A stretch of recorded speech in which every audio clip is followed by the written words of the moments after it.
Welcome back. So I just come back from Home Depot. So originally I saw this online was $6.99, but with a different brand. And then this one at the store was like $12.99 plus tax. And this one is the Overpay ice maker supply line, stainless steel. Or what do you call it? It's like braided. This is the 5 feet made in China.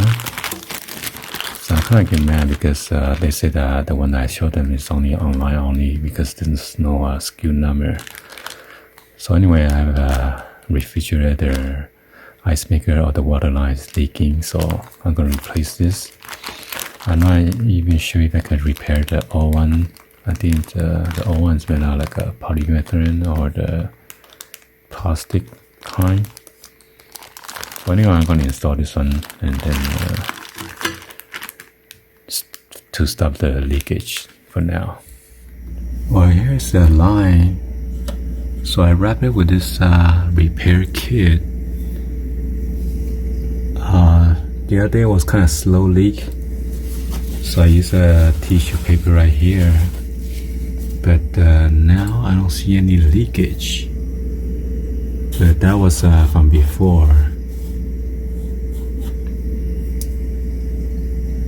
Anyway, in case you need to turn it off, you need to turn this knob and then shut the water off.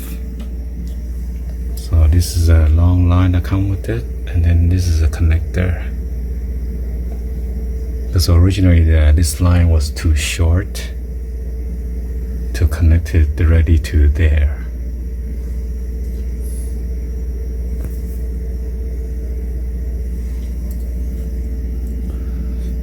So yeah, I was afraid of water damage and then it's gonna leak out some more, but I guess not.